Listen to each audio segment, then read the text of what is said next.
Hello everyone, welcome back to channel. এখন বাজে 1:50। সকালে আমি ভিডিও বানাতে পারিনি কারণ আমি আমার পিসির বাড়ি আসছিলাম, তাই জন্য। এই দেখো আমার দিদির স্টাইল, কত স্টাইল আমার দিদির। স্টাইলের উপরে আরো স্টাইল দেখাচ্ছি। আমার জন্মের কয়টা বছরের তফাতে এরকম হতে পারে আমি ভাবতে পারছি না।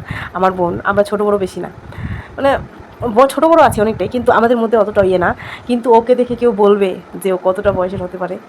মানে ও দেখো এই শাড়িটা পুরো নিজেই পরেছে, আমি হাতটুকু লাগাইনি, এই যতটুকু হাত লাগালাম এখন তোমরা যে দেখলা ততটুকুই।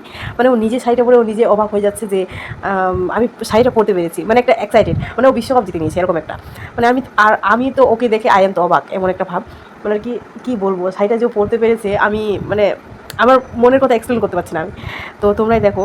আর আমাদের সময়ে শাড়ি তো দূরের কথা, আজ আমরাও ঠিক করে পরতে পারতাম না, মা পরিয়ে দিত। আর এখন তো তখন সে পুতুল নিয়ে খেলছিল, তো খেলাটা আমি ম্যান্ডেটারি কিছু করি না, খেলতে পারে, বাট শাড়ি পরাটা দেখে তো আই এম তো অবাক, জাস্ট অবাক। তারপর আমার বোনকে ডাকলাম যে আয় দেখবি। তো ওই যে দরজার পিছনে ও লুকিয়ে আছে, মানে কি শাড়ি পরতে খুব, মানে এত এক্সাইটেড, ওর এত পছন্দ শাড়ি পরতে, মানে কি বলা, আমি ভাষা খুঁজে মানে কি তোমাদেরকে বলে বোঝাবো সেটা বুঝতে পারছি না। মানে এত শাড়ি পরতে, আমার ওড়না নিয়ে মানে কি শাড়ি পরবে আমাদের বাড়িতে আসলে। তারপরে ওকে বলছিল যে তোকে তুই তো বড় হয়েছে, আমি বিয়ে দিতে, তার জন্য ওকে মারছিল। তোমাদের বাড়িতেও কি এরকম একটা বাচ্চা আছে? অবশ্যই কমেন্ট করে জানিও। আর ভিডিওটা যদি ভালো লাগে অবশ্যই লাইক, কমেন্ট, শেয়ার অ্যান্ড চ্যানেলকে অবশ্যই সাবস্ক্রাইব করে দিও। তো আজ তাহলে